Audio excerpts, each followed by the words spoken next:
Hari ini minggu pertama ya saudara, hari Selasa. Saya mengawali dengan tema di bulan Juli yaitu kasih tak tergoyahkan. Yang terambil di dalam Yesaya 54 ayat yang ke-10, yaitu Yesaya 54 ayat yang ke-10.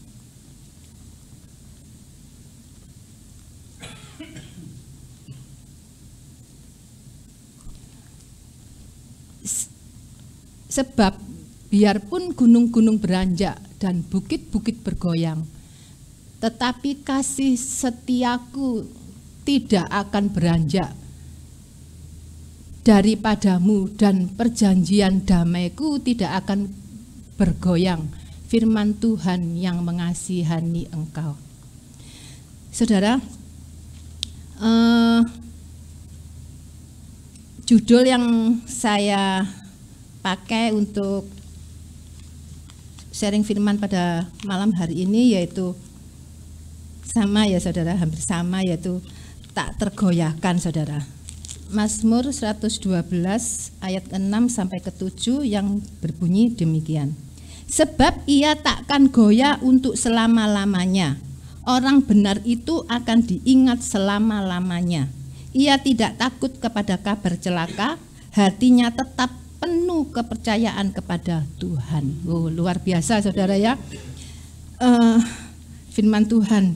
Saudara, Alkitab itu tidak pernah mengajarkan kepada orang percaya itu bahwa kita itu bebas dari masalah, bahwa kita itu tidak mengalami pergumulan, kita tidak pernah merasa kecewa, kita tidak pernah merasa dikhianati.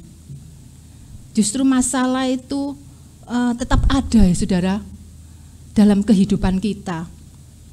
Tapi di sini Alkitab mengajarkan bahwa orang benar, apapun pergumulannya, apapun permasalahannya, apapun keadaan kita, baik itu kita dikecewakan oleh orang-orang yang dekat dengan kita, mungkin kita dikhianati dengan pasangan kita, mungkin kita dirugikan oleh saudara kita, apapun saudara, bahkan sakit penyakit apapun yang dialami orang percaya, Alkitab mengajarkan tidak akan goyah saudara.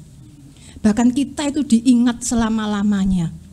Dalam menghadapi masalah memang mungkin enggak gampang ya saudara. Tapi di sini Tuhan sudah berjanji bahwa orang percaya apapun masalahnya tidak akan goyah. Karena apa? Karena Tuhan yang pegang tangan kita. Seperti yang baru saja dialami oleh keponakan saya Laga ya saudara. Dia kehilangan sepeda motor. Memang sempat kecewa karena dia merasa apa yang sudah dikumpulkan, yang sudah bersusah payah, sudah lunas hampir 1 tahun, dia bilang moro-moro dijupuk uang. Dia memang sedikit waktu itu kecewa saudara, tapi puji Tuhan keluarga saya sudah ditetapkan, dipilih oleh Tuhan, sehingga Tuhan memberikan kita orang benar, orang yang dibenarkan itu kekuatan, sehingga kita tidak goyah. Sehingga keponakan saya Laga, ia dapat mengikhlaskan ya saudara, karena dia percaya bahwa Tuhan turut bekerja dalam segala sesuatu untuk mendatangkan kebaikan. Kita tidak, mungkin Laga belum tahu kebaikan apa yang akan Tuhan nyatakan di dalam kehidupannya ya saudara. Demikian juga dengan saya saudara. Saya sampai sekarang tidak akan goyah. Saya kan memang belum menikah ya saudara. Tapi pernah ada seorang teman yang ke rumah gitu saudara. Dia memang sudah cukup, maksudnya itu semua dia sudah memiliki, dan dia mau melamar saya saudara waktu itu. Waktu itu umur saya sekitar masih berapa ya, belum 40 saudara. Dan waktu itu saya juga belum mengenal Tuhan secara pribadi. Saya hanya Kristen itu bukan juga dari keluarga, bukan dari orang tua, cuman orang tua simpati dengan orang Kristen sehingga anak-anaknya dibawa ke gereja. Dan kita itu arahan Roh Kudus kita itu bisa bertumbuh ya saudara, bukan dari orang tua. Tapi saya punya prinsip, saya tidak mau saudara. Jadi waktu itu ketemu saudara, dia pagi ke rumah saya, siangnya itu ketemu. Waktu itu saya nonton bioskop, dan saya nonton bioskop itu dengan teman wanita, dengan teman perempuan, teman wanita saya saudara, teman sahabat karib saya.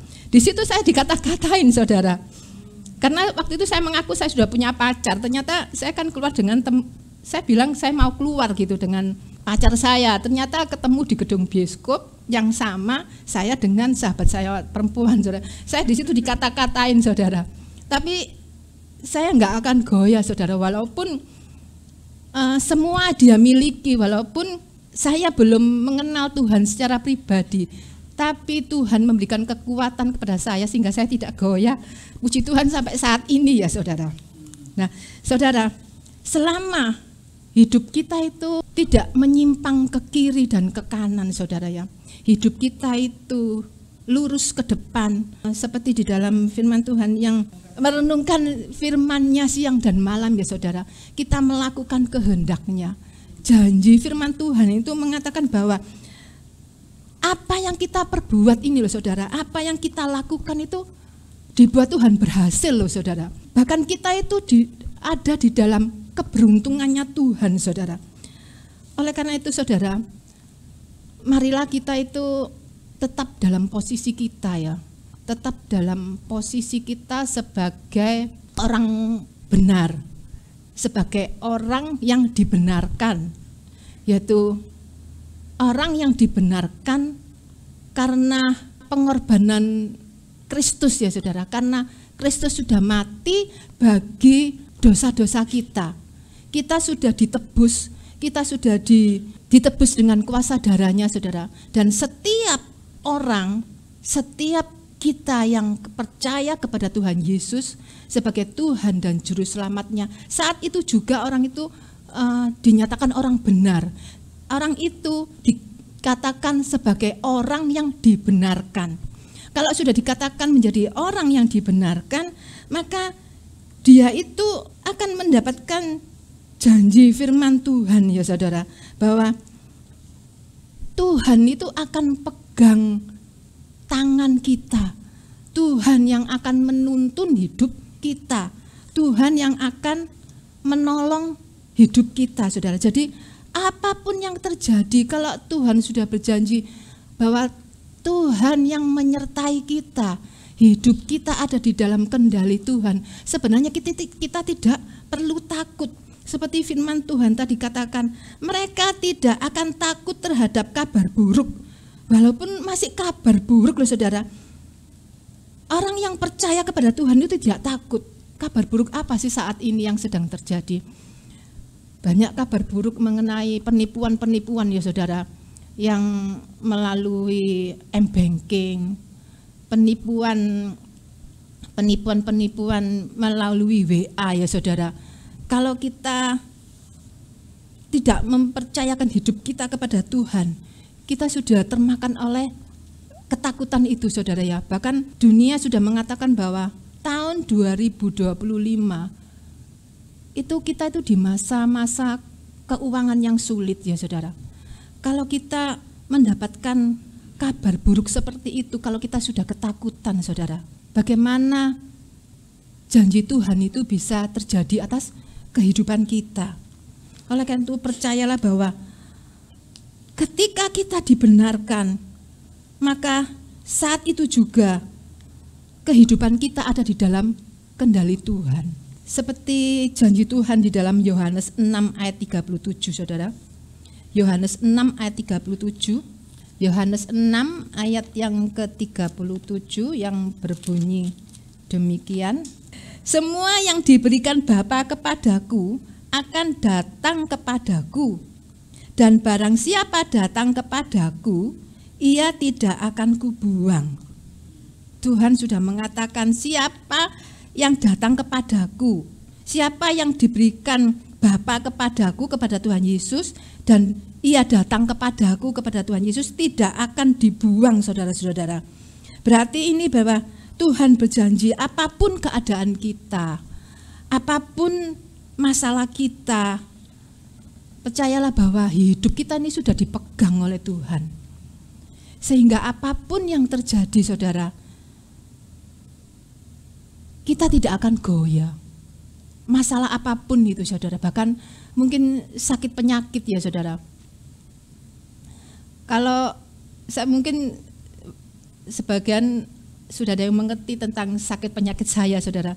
Dan saya percaya bahwa bukan yang sering sakit kepala saudara, yang lainnya saudara. Tapi saya enggak akan goyah bahwa tubuh saya itu sehat sempurna dari ujung rambut sampai ujung kaki. Saya selalu perkatakan demikian dengan perjamuan kudus saudara.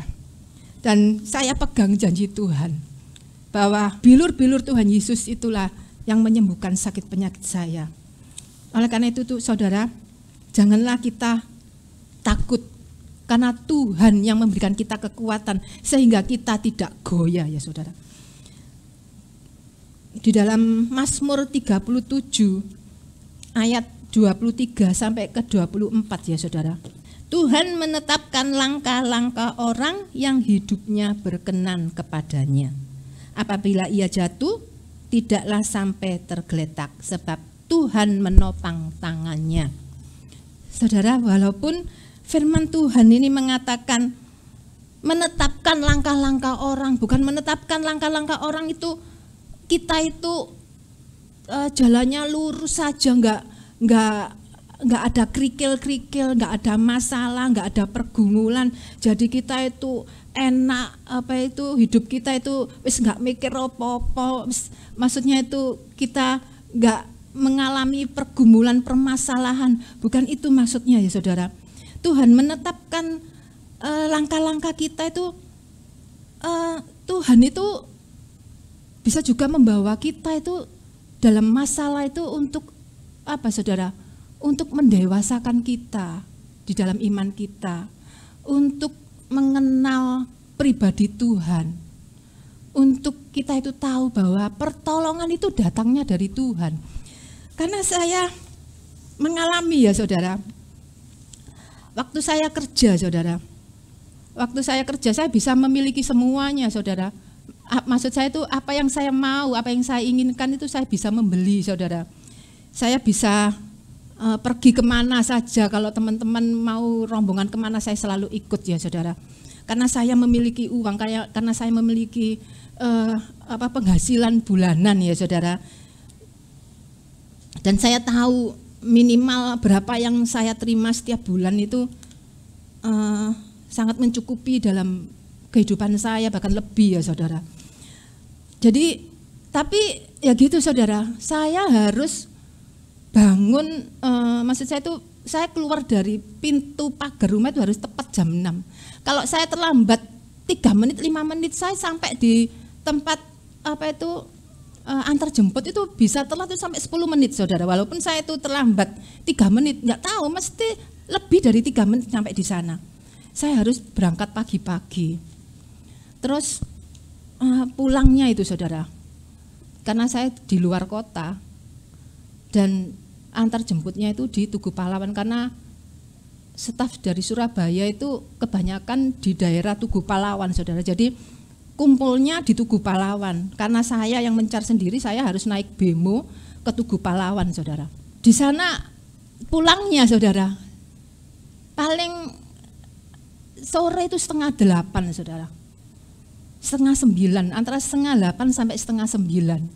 Bahkan saya pernah saudara pulang itu macet di tol, itu mungkin kalau ada yang ingat ya, 5 jam saya itu ada di tol. Karena ada kecelakaan di tol masuk Tandes kalau nggak salah itu, sehingga trailer itu mentang menutupi pintu masuknya tol saudara. Jadi saya itu 5 jam di tol. Sampai di rumah 12:30 saudara. Dan jam 5 harus bangun, jam 6 sudah harus berangkat. Sehingga apa saudara? Saya tidak lagi bisa mengikuti pelayanan karena Waktu itu saya jadi guru sekolah minggu, kalau setiap hari Kamis itu harus ada persiapan, saudara. Setiap guru-guru sekolah minggu itu kumpul di gereja mengadakan persiapan. Itu jam 7 sampai jam 9 atau jam 6, pokoknya 2 jam, saudara, sampai jam 8. Saya belum datang, saudara. Jadi saya akhirnya saya nggak bisa mengikuti persiapan untuk mengajar. Jadi saya nggak bisa mengajar, saudara. Dan saya juga tidak bisa mengikuti paduan suara. Karena paduan suara itu hari Selasa, setiap hari Selasa. Ada persembahan paduan suara ataupun enggak, tetap latihan, saudara. Jadi karena saya enggak bisa latihan, ikut latihan. Jadi akhirnya saya tidak terlibat di dalam pelayanan. Karena waktu saya terbuang. Bukan terbuang ya, waktu saya memang banyak bekerja, saya sudah capek. Kalaupun saya datang 7:30, saya bisa turun di GKJW pojok itu, saudara, dan mengikuti walaupun setengah jam. Tapi saya sudah merasa capek, saudara. Mending saya pulang gitu. Nah, di sini perbedaannya, saudara. Ketika saya sudah tidak bekerja, saudara, saya mempunyai banyak waktu untuk pelayanan. Dan perbedaan yang lain itu, saudara, saya bisa merasakan bahwa penyertaan Tuhan, saya bisa merasakan pemeliharaan Tuhan. Uang saya yang terkumpul itu habis selama 3 tahun, saudara. Habis selama 3 tahun untuk usaha ini itu sama biaya hidup, saudara. Akhirnya habis. Sudah habis kan sebelum saya jualan yang es ini ya, saudara. Sudah habis ini, jadi saya bisa merasakan bahwa penyertaan Tuhan, pertolongan Tuhan, pemeliharaan Tuhan, saudara. Dan waktu saya bekerja, saudara, saya tidak bisa merasakan itu. Saya tidak mengerti bahwa sebenarnya itu adalah pertolongan Tuhan. Dan pengalaman-pengalaman pribadi, penyertaan Tuhan dan pertolongan Tuhan selalu saya alami, ya, saudara. Kalau dulu saya sakit, saudara, saudara, itu karena orang tua saya itu waktu itu mengandalkan dokter yang baik. Walaupun bapak saya tentara, nggak pernah mau ke rumah sakitnya tentara, pasti ke dokter praktek. Waktu itu namanya dokter Tiu. Selalu mencari rumah sakit yang bagus atau dokter praktek yang bagus. Dan apapun yang kita rasakan itu selalu dibawa ke dokter, ya, saudara. Tapi berjalannya waktu setelah keluarga saya itu mengalami pemulihan sekitar tahun 2000, saudara. Kita sudah tidak mengandalkan lagi rumah sakit, saudara. Tidak mengandalkan lagi dokter, saudara.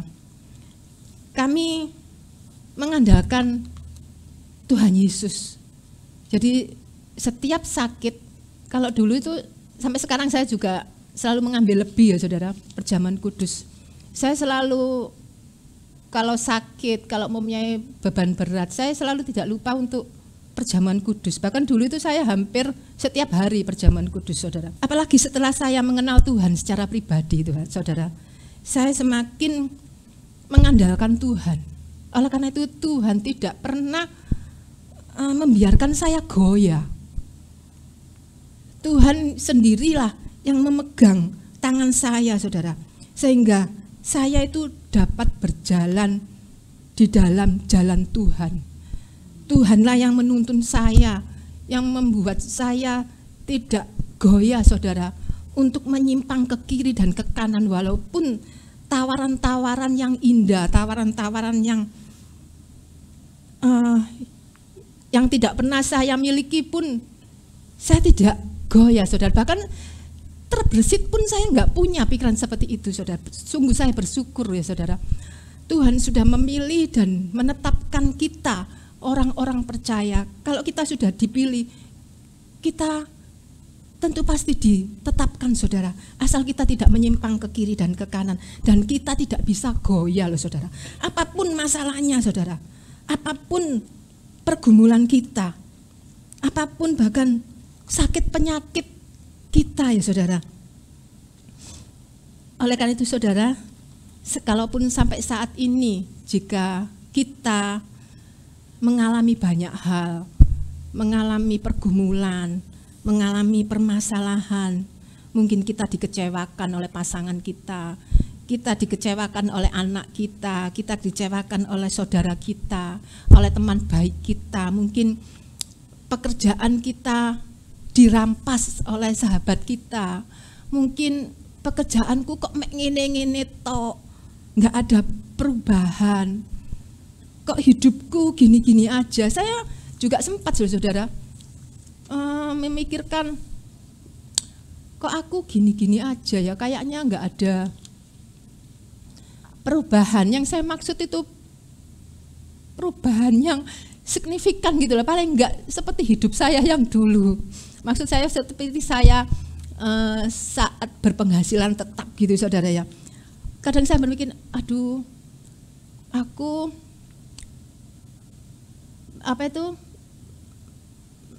ini cerita saya ini sebelum saya tuh saudara ya, kakak saya setelah kakak saya pensiun, waktu kakak saya yang di Bontang tuh belum pensiun, saya minta berapa aja tuh dikasih saudara sama kakak saya itu saudara. Jadi setelah kakak saya pensiun, kakak saya sudah mengatakan aku wis pensiun, aku wis gak iso membantu kalian. Aku ya wis gak iso kon sambati. Terakhir ya yang renovasi rumah, dan terakhir nggak tahu saya tahun berapa itu, dan kalaupun aku ngasih ya di momen-momen tertentu, dan kalau aku datang ke Surabaya. Jadi saya sudah ya, apalagi setelah saya mengenal Tuhan, kadang saya sempat berpikir, Tuhan, aku cari uang, maksudnya itu saya jualan untuk memenuhi kebutuhan saya sehari-hari. Saya nggak mungkin saudara, saya nggak mau di rumah itu, saya harus tetap, saya apapun keadaan saya itu saya tetap nguruni Mbak Rus ya saudara, untuk bayar listrik apa itu. Jadi Tuhan, kok aku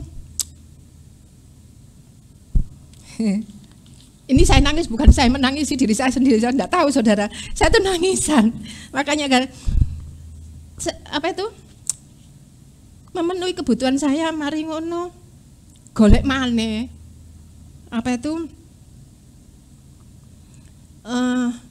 pingin gini nggak bisa. Cuman terus saya sadar ya saudara, kalau saya ada sampai saat ini, saya dapat melaluinya.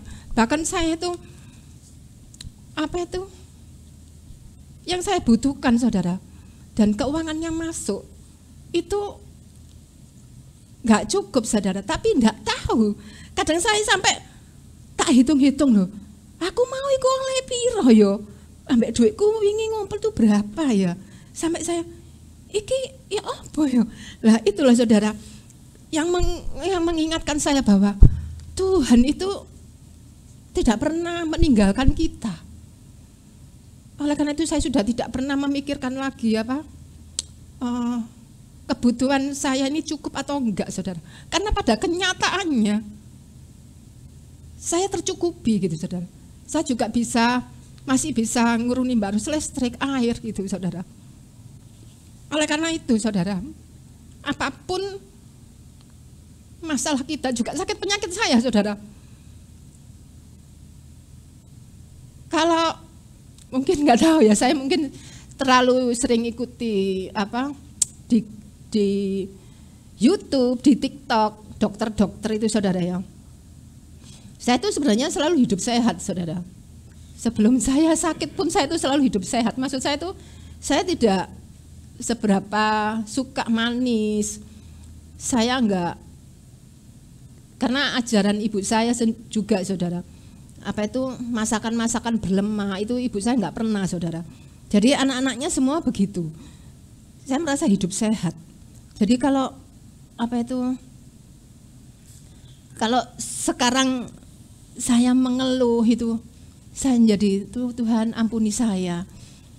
Semua ini karena penyertaan Tuhan. Kalau saya masih bisa berdiri di sini dan saya bisa ambil bagian di dalam pelayanan di HOC itu juga karena kemurahan Tuhan, karena Tuhan yang memberi saya kekuatan, karena kita orang-orang percaya yang sudah dipilih Tuhan dengan pengorbanannya di atas kayu salib yang memberikan kita kekuatan, saudara, sehingga kita apa? Kita tidak akan goyah.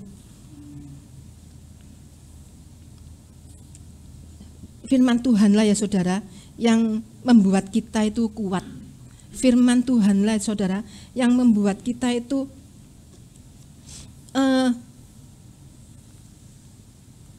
kalaupun jatuh tidak akan tergeletak. Sebab apa? Firman Tuhan tadi mengatakan di Mazmur 37 ayat 23-24 bahwa tangan Tuhanlah yang menopang kita. Amin.